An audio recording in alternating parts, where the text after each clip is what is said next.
सगळ्या तालुक्यातील माझ्या मतदारसंघातील जनतेनं 6वी निवडणूक आता माझी झाली. आता येणारी निवडणूक 7वी. एखाद्या ज्याचा उल्लेख मगाशी के.पी. पाटलांनी केला, एखाद्या सामान्य कार्यकर्त्यावर कसं प्रेम करावं ते माझ्या तालुक्याच्या जनतेला दाखवून दिलं आहे. मी या जनतेचा मनपूर्वक आभारी आहे. मी पहिल्यांदा विक्रमशिव घाडगेंचा कार्यकर्ता, छत्रपती शाहू महाराजांचा मी संस्थापक, संचालक आणि व्हाईस चेअरमन. मला एकदा निवडणुकीत काढून टाकल्यानंतर मी त्यांचं नेतृत्व सोडलं, कैलासवासी खासदार बंटी साहेबांचं नेतृत्व स्वीकारलं. आणि एका अशाच प्रसंगी माझ्यात आणि मंडलिक साहेबांच्यात मतभेद झाले. आणि या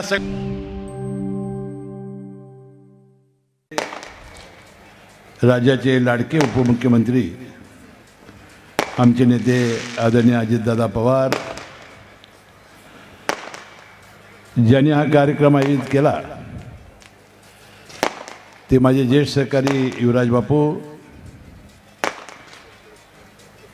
चंदगड गडिंग्लजचे आमदार माझे मित्र राजेश पाटील, माजी आमदार के.पी. पाटील साहेब, राष्ट्रवादी काँग्रेस पक्षाचे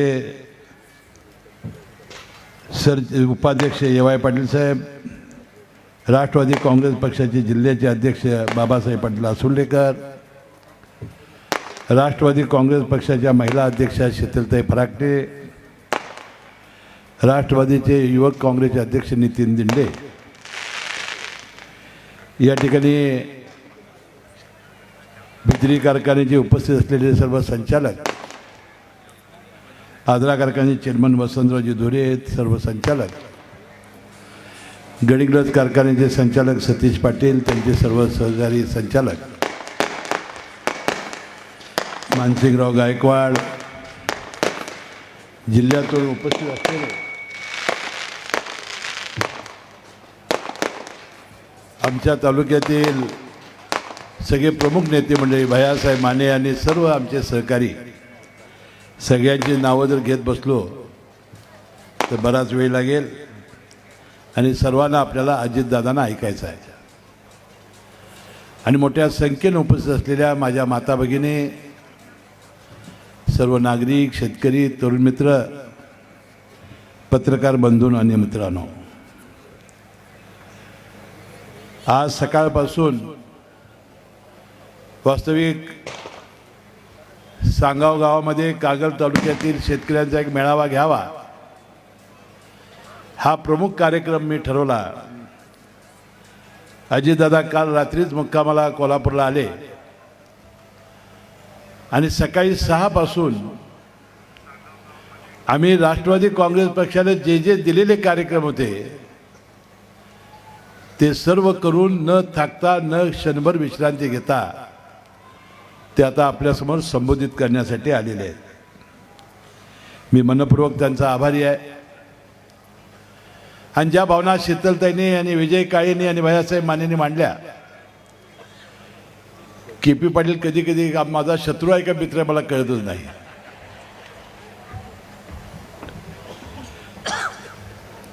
आणि अनेक शेतकऱ्यांचे प्रश्न त्यांनी मांडले, अनेक प्रश्नाचा उहापोह या ठिकाणी करण्यात आला. आणि विशेषतः शीतलताई आणि विजयराव काळे यांनी दादानी भूमिका घेतलेली जी किती योग्य आहे आणि कैलासवासी यशवंतराव चव्हाणांचं शाहू फुले आंबेडकरांच्या विचारावर पक्की धारणा घेऊन आजपर्यंत अजितदादा हे काम करत आले. आणि ज्याचा उल्लेख त्यांनी आपल्या भाषणामध्ये केला की अचानकपणे राजकारणामध्ये एक भूकंप आला आणि आपल्याला 2 जुलै 2023 रोजी एक राजकीय भूमिका घ्यावी लागली. आणि भूमिका घेत असताना 5 जुलै 2023ला मुंबईमध्ये झालेल्या राष्ट्रवादीच्या महामेळाव्यामध्ये अजितदादा म्हणाले होते, अनेक प्रसंग त्यांनी सांगितलेले होते, कशा कशा वेळेला या घटना घडल्या, कशा कशा वेळेला भारतीय जनता पक्षावर जायचं आपलं ठरलं आणि कशा पद्धतीनं आपल्याला आपली तोडफोड झाली हे सविस्तरपणाने दादांनी सांगितलेलं होतं. आणि आम्ही सुद्धा राज्यातील जवळजवळ 42-43 आमदारांनी दादांना पाठिंबा द्यायचं ठरवलं. आणि दादांनी सुद्धा त्या भाषणामध्ये याचा उल्लेख करून आपण हा कशासाठी निर्णय घेतो याचाही त्यांनी उहापोह केलेला होता. या राज्याच्या सर्वांगीण विकासासाठी, राष्ट्रवादी काँग्रेस पक्षाच्या विस्तारासाठी, शाहू फुले आंबेडकरांचा विचार पुढे नेण्यासाठी आणि खऱ्या अर्थानं गेले 10 वर्ष देशाचे पंतप्रधान नरेंद्र मोदीजींनी काम केलेलं आहे. आणि या देशाच्या लहानातल्या लहान घटकाला जसा न्याय देण्याचं काम त्यांनी केलेलं आहे. त्या पद्धतीनं त्यांच्या मनामध्ये असलेला भारत, की आज अर्थव्यवस्थेमध्ये जगामध्ये 5 नंबरला असलेला भारत येणाऱ्या काही वर्षामध्ये तो 2 नंबरला 3 नंबरला आणण्याचं स्वप्न साकार करण्यासाठी आणि पुन्हा एकदा तिसऱ्यांदा नरेंद्र मोदींना पंतप्रधान करण्यासाठी आपण ही भूमिका घेतो हे जाहीर केलं. आम्ही मनापासूनचा पाठिंबा दिला. दादा, माझ्या तालुक्यातल्या तमाम जनतेचं मला मनपूर्वक आभार मानले पाहिजेत, ज्याचा उल्लेख के.पी. पाटलांनी केला. माझ्या तालुक्यातला आणि माझ्या मतदारसंघातला एकही व्यक्ती नाराज झाला नाही. त्यांनी मला समजून घेतलं आणि मला सातत्यानं पाठिंबा देण्याचा 25-30 वर्ष जसा प्रयत्न केला, याही वर्षी त्यांनी मला आशीर्वाद दिला आणि या निर्णयाचं कौतुक करून ते माझ्या मागे ठामपणानं राहिले.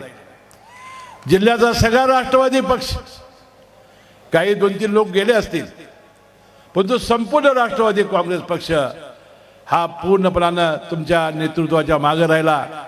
आणि मला विश्वास आहे येणाऱ्या लोकसभेच्या निवडणुकीमध्ये तुमच्या मनामध्ये राष्ट्रवादी काँग्रेस पक्षाचं जिल्ह्याचं स्वप्न साकार करण्यासाठी मी रात्रीचा दिवस करेन. राष्ट्रवादी काँग्रेस पक्षाचे सर्व कार्यकर्ते हाडाची काढं करतील, रक्ताचं पाणी करतील आणि राष्ट्रवादी हा नंबर 1 ला आणण्यासाठी आम्ही कठोर परिश्रम घेऊ. बंधुभगिनींनो, दादांच्या नेतृत्वाखाली या राज्यामध्ये 18-19 वर्ष मला मंत्रिमंडळामध्ये काम करण्याची संधी मिळाली. बंधूंनो, अनेक चांगली खाती देण्याचा प्रयत्न अजितदादांनी केला. पण मला कोल्हापूर जिल्ह्याचं पालकमंत्री कधीच मिळालं नव्हतं. मी कधी जळगावला गेलो, कधी बुलढाण्याला गेलो, कधी रत्नागिरीला गेलो, कधी अहमदनगरला गेलो. पहिल्यांदा या 18-19 वर्षात मला कोल्हापूर जिल्ह्याचा पालकमंत्री होण्याची संधी तुम्ही दिलीत. मी तुम्हाला शब्द देतो, हे 3 पक्षाचं सरकार आहे. राष्ट्रवादी, शिवसेना, शिंदे गट आणि भारतीय जनता पक्ष, या तिन्ही पक्षाच्या लोकप्रतिनिधी आणि कार्यकर्त्याची तक्रार येणार नाही. तुमच्यापर्यंत एकही तक्रारीचा शब्द येणार नाही. असं तर मी काम तर करेनच, परंतु या कोल्हापूर जिल्ह्याचे जे प्रलंबित विकासाचे प्रश्न असतील ते सर्व मार्गी लावण्याचा प्रयत्न मी करेन. मी कठोरातली कठोर मेहनत घेईन. फार दिवस कमी राहिलेले आहेत, त्या क्षणाक्षणाचा मी मार्ग करेन आणि हा जिल्हा या राज्यात अव्वल करण्यासाठी मी प्रामाणिकपणानं प्रयत्न करेन, असं वचन मी आपल्याला या कार्यक्रमाच्या प्रसंगी देतो.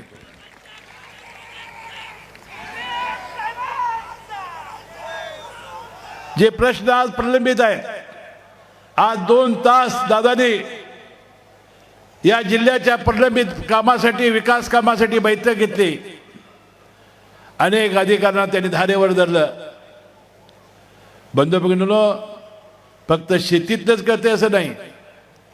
दादांना कुठलाही प्रश्न, मग तो बांधकामातला असो, तो इंजिनिअरिंगचा असो, ती कारखानदारीतला असो, बँकेचा असो, एक अष्टपैलू व्यक्तिमत्व म्हणून दादांची ओळख आहे. आणि म्हणून दादा, आज जिल्ह्यातले प्रश्न घेत असताना मला अतिशय मनापासूनचा आनंद आहे. आणि आमची अपेक्षा आहे की या कोल्हापूर जिल्ह्यातल्या आमची जी आई अंबाबाई आहे, जी करवीर निवासिनी आहे, चिरंतन काळापासून ही देवी आपलं सर्वांचं श्रद्धास्थान ठरलेले आहे. लाखो भाविक येत आहेत आणि त्याची गैरसोय होते.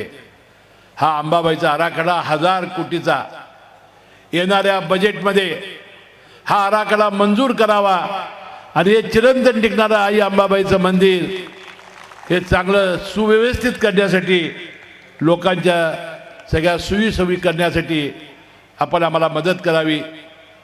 त्यानंतर दक्षिणाचा राजा ज्योतिबाचं आपण आमचं प्रेझेंटेशन पाहिलं आहे, आपल्याला फार आवडलं आहे. त्यानंतर कोल्हापूर शहराची हद्दवाढ असेल, कोल्हापूर जिल्ह्याचे रस्ते असतील, ज्याचा उल्लेख भैयासाहेब मानेंनी केला, शेतकऱ्यांचे प्रलंबित प्रश्न असतील. आज फक्त एकच ज्याचा उल्लेख किबी पाटलांनी केला की पाटगाव धरणाचं पाणी खाली नेऊन अदानी जे विजेचा प्रकल्प करणार होते त्यांनी आम्हाला कळवलेलं आहे. त्यांचे अधिकारी मला येऊन भेटले आणि त्यांनी सांगितलं आम्ही आता पाटगाव धरणातलं एक थेंबही पाणी आम्ही नेणार नाही, आणि तसं पत्र त्यांनी दिलेलं आहे. त्यामुळे आता अदानींचा तो प्रकल्प त्यांनी तो रद्द केलेला आहे. दादा मोठ्या प्रमाणात या महिला भगिनी आलेल्या आहेत. माता भगिनीच्या जे निर्णय घेतले ते विजय काहींनी सांगितलेले आहेत. दादा देखिए ये राष्ट्रवादी परिवार आया है, हृदय में लिए पार्टी का प्यार आया है. आप आए जाग गई कोल्हापुर की किस्मत, लगता है बाहर से पहले कोई बाहर लाया है. आणि आज जे 2 तास विकासाचं आपण प्रेझेंटेशन घेतलं आणि कोल्हापूर शहरामध्ये आपलं शिक्षण झालेलं आहे, कोल्हापूर शहरामध्ये एक नाळ आपली जुळलेली आहे. आणि म्हणून आपण या कोल्हापूरसाठी भरभरून निधी द्याल येणाऱ्या बजेटमध्ये, असा जिल्ह्याचा पालकमंत्री म्हणून मी अपेक्षा व्यक्त करतो. प्रोत्साहनपर अनुदान दादा याच्यामध्ये झालंय काय की ज्यावेळा आपण ही स्कीम जाहीर केली त्यावेळा आपण मंत्री नव्हतो. 7 जणांचं उद्धव ठाकरेंच्या नेतृत्वाखाली ते मंत्रिमंडळ होतं. त्यामध्ये 3 वर्ष सलग पीक कर्ज घेतलं पाहिजे आणि 2 वर्ष ते नियमित फेडलं पाहिजे. त्याला 50,000 अनुदान ही देण्याची घोषणा केलेली होती. परंतु ऊसाचं पीक हे 1.5 वर्षाचं आहे. एका वर्षामध्ये 2 कर्ज घेतली गेलेली आहेत आणि तेवढीच अडचण काढून जो 40-50 हजार लोकांचं दादा हे अनुदान अद्याप दिलं गेलं नाही. मला वाटते पुन्हा एकदा आपण एक बैठक घ्यावी, खरी अडचण काय आहे ते आपण जाणून घ्यावं. आणि मला निश्चितपणे खात्री आहे की यामध्ये दादा मार्ग काढतील आणि प्रोत्साहनपर जे अनुदान आहे ते नियमित भरणाऱ्या शेतकऱ्यांना, कोल्हापूर जिल्हा हा नियमित भरणारा हा शेतकरी आहे. 95% ते 97% आमची पीक कर्ज दरवर्षी वसुली असते. आम्ही पाण्याची बिलं वेळेवर भरतो, आम्ही विजेची बिलं वेळेवर भरतो, आम्ही पीक कर्ज वेळेवर फेडतो. दादा आज सुद्धा आमच्या जिल्ह्यात सगळे गेल्या वर्षीपेक्षा 50% पेक्षा पाऊस कमी पडलेला आहे. दुष्काळ सदृश आणि 2 दुष्काळ तालुके जाहीर झालेले आहेत. पण तो कुठल्याही बहादर शेतकऱ्यानं मला ही मदत द्या, ही सवलत द्या अशी कधीच मागणी केली. कोल्हापूर जिल्ह्याचा शेतकरी हा रडणारा नाही, तो लढणारा आहे.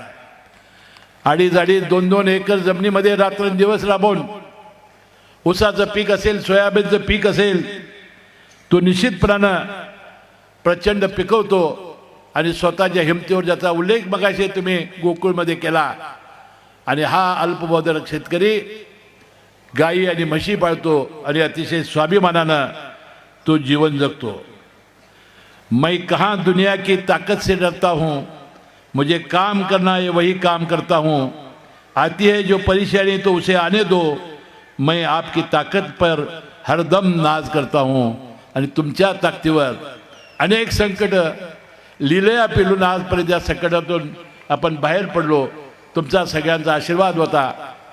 सगळ्या तालुक्यातील माझ्या मतदारसंघातील जनतेनं 6वी निवडणूक आता माझी झाली.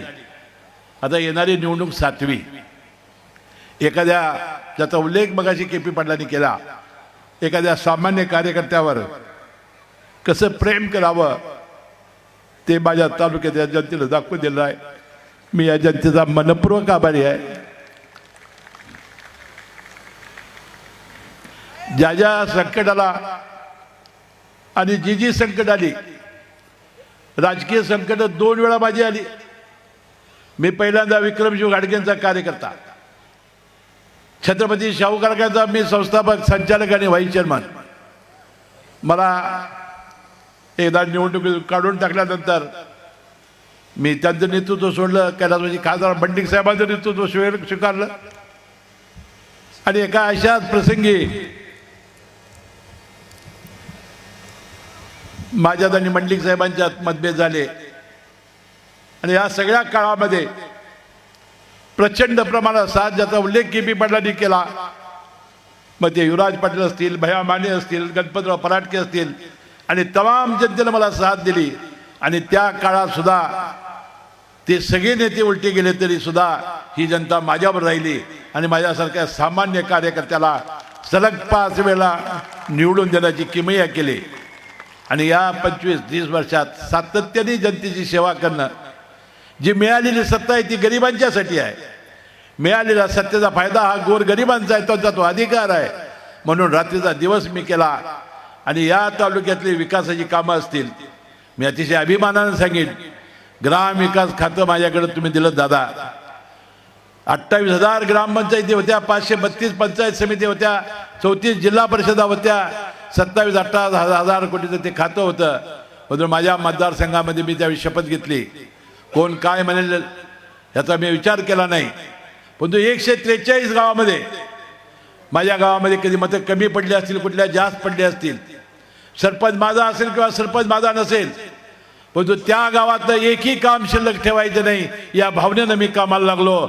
आणि आज किती निधी आणला मी सांगणार नाही, परंतु ज्या वेळा 2024ची मी या माझी पुस्तिका काढेन त्यावेळा तुमच्या लक्षात येईल की गावागावामध्ये किती प्रचंड प्रमाणात निधी आणला आहे. आज मौजे सांगावच्या या 24-25 कोटी रुपयाच्या लोकार्पण कार्यक्रमाच्या निमित्ताने दादा मी एवढंच सांगतो, ही संधी तुम्ही मला ग्रामविकास खात्याची दिली, त्यामुळे हा प्रचंड काम आपण करू शकलो. कारण त्याशिवाय ही ग्रामीण भागातली कामच होणं शक्य नव्हतं. जलजीवन योजना की जे मोठं ऑपरेशन ज्याचं असेल त्याला मुंबईला मी घेऊन गेलो नाही आणि त्याचं ऑपरेशन केलं नाही, एकही उदाहरण तुम्हाला सापडणार नाही. महात्मा फुले जीवनदायी आणि प्रधानमंत्री जीवन विमा हे 5 आणि 2.5 लाखामध्ये लोकांची मोठी गंभीर होत नाहीत. त्यासाठी मी केलेल्या कायद्याचाच वापर करावा लागतो. 25-25, 30-30 लाख रुपये त्याला लागत आहेत आणि गरिबांचं पैसे कुठनं आणणार.